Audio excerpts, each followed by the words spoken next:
everyone! Minasan, konnichiwa. Do you know what to say to someone when a person they love has died? Would you like to learn how to politely talk about death in English? Welcome to Jen's Jyugyou. My name is Jen, and today we're going to talk about what to say to someone when they lose a loved one, some polite expressions to talk about death, and some other useful vocabulary connected to death. When someone passes away, it's hard to know what to say to that person's family. So if someone they love has died, what can you say to that person? The best thing you can say to them is, "I'm sorry for your loss. I'm sorry for your loss." You can be more specific and say, "I'm sorry for the loss of your father. He was a great man."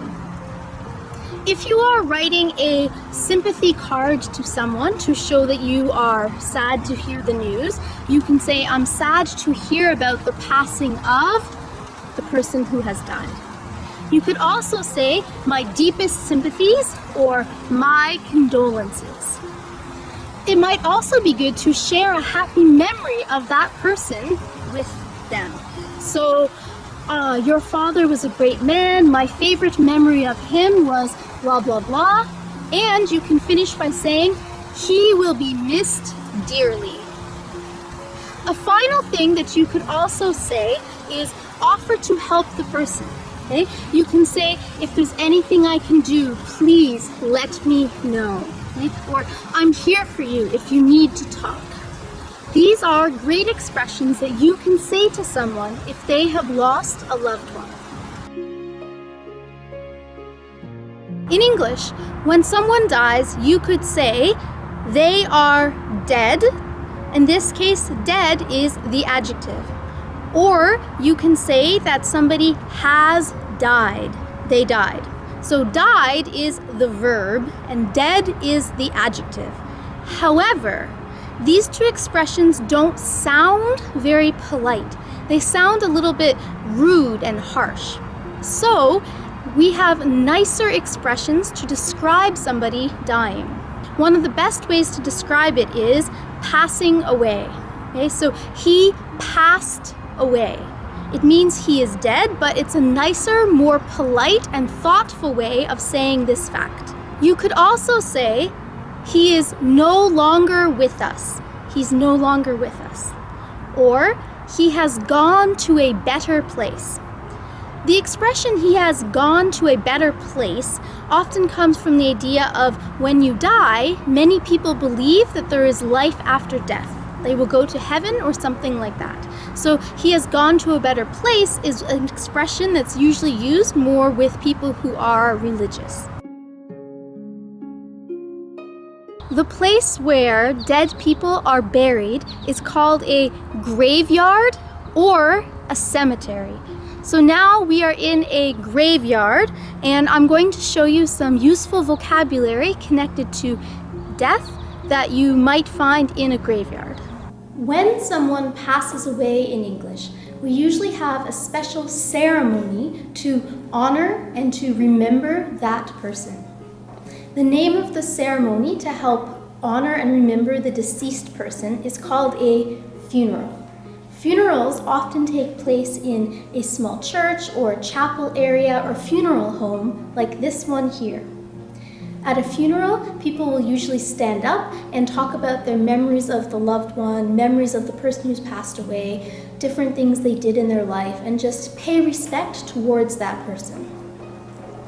The way that many people find out about funeral arrangements, other than directly talking to the family of the person who has passed away, is by a special thing called an obituary. An obituary is basically a death notice, a notice that someone has passed away, and that notice is printed in newspapers and can often be found online.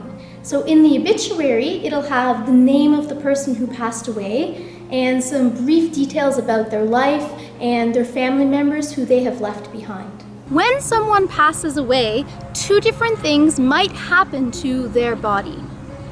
One thing that's very common is that their body is put into a special wooden box called a coffin. Sometimes this special box is also called a casket in English. So the body is placed inside a casket or coffin, and then the entire box is put into the ground. So they dig a hole in the ground, and the coffin is put into that hole, and then that is the person's grave. Okay? So the particular place where a person is buried is called a grave, and that's where the name graveyard comes from, because it's like a big yard full of many graves. The other thing that we can do when someone has passed away, instead of being buried, they might be cremated. Cremated means that the body is put into a fire and turned into ashes. Afterwards, the ashes are put into a small container called an urn. Sometimes the urn is then buried in the ground, similar to the way a coffin would be buried, or sometimes it's put into a wall like this. So there's different little cubbies for each person, and their name and other important details are written on front of where their urn is behind the wall. This is a grave marker. It's used to mark where somebody is buried inside of a graveyard. So this marker in English has two different names. Some people call it a headstone, and some people call it a tombstone. Okay? So a headstone or a tombstone will mark where someone's grave is, and it will have their name written on it and the year that they were born and the year that they died. This is the grave of Jack Layton, who was a very important political leader of the NDP party in Canada. So this is his tombstone or his headstone, which marks where his grave is. On his headstone, there is this writing here. This writing or this inscription in English we call an epitaph. So an epitaph is the words that are written on somebody's tombstone in memory of them. So today, you learned many useful expressions to talk about death. Several more polite ways to mention that somebody has passed away, as well as learning what you should say to someone when they have lost a family member or a friend, what to say to that person to comfort them. I hope that these expressions and that this vocabulary will be very useful for you. If you have recently lost a loved one, I send you my condolences, and I'm very sorry for your loss. About a month and a half ago, my uncle passed away, and I was really upset by this news. But people have been very kind to me. We're using several of the expressions from this video, and obviously I still miss him, but things are starting to get better. So the most important thing you can do for someone who has lost a family member is just be there for them and listen when they need to talk, and remember to use these expressions. And now it's time for Question of the Day. Today's question is, what do you do in your culture when someone has passed away? Do you have any special ceremonies? Do you usually cremate the person or bury the person? Let me know what usually happens in your culture or in your family when someone has passed away. Let me know in the comments below.